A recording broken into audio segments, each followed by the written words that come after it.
অবশেষে ফাইনাল সিদ্ধান্ত নিয়ে নিল ভারতে বিশ্বকাপ নয়, আইসিসিকে চূড়ান্ত বার্তা বাংলাদেশে।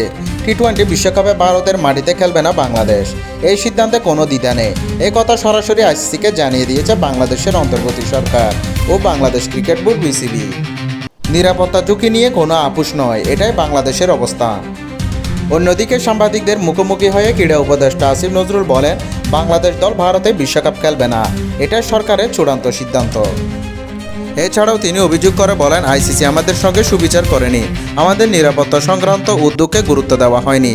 নিরাপত্তা নিয়ে সরাসরি প্রশ্নে আসিফ নজরুল আরও বলেন, এই সংখ্যা কোনো পরিকল্পনার বিষয় নয়, বাস্তব ঘটনা থেকেই এসেছে।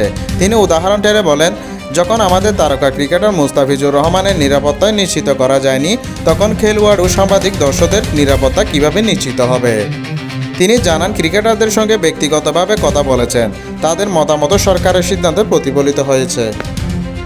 অন্যদিকে বিসিবি সভাপতি আমিনুল ইসলাম বুলবুল বলেন, বাংলাদেশ ক্রিকেট নিয়ে আমরা গর্বিত, কিন্তু আইসিসির ভূমিকা আমাদের গভীরভাবে হতাশ করেছে। তার ভাষায়, বিশ্ব ক্রিকেটের জনপ্রিয়তা যখন কমছে, তখন প্রায় 20 কোটি মানুষের দেশের সঙ্গে এমন আচরণ খুব হতাশাজনক। এছাড়াও বুলবুল আরও জানান, আমরা ভারতে খেলতে চাই না, আমরা শ্রীলঙ্কায় খেলতে চাই।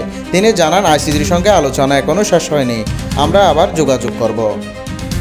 এদিকে আইসিসি জানিয়েছে, বিশ্বকাপে অংশ নিতে হলে বাংলাদেশকে ভারতেই খেলতে হবে, না গেলে বাংলাদেশ টুর্নামেন্ট থেকে বাদ পড়তে পারে। সেক্ষেত্রে বাংলাদেশের জায়গায় অন্য দল নেওয়ার সম্ভাবনা রয়েছে।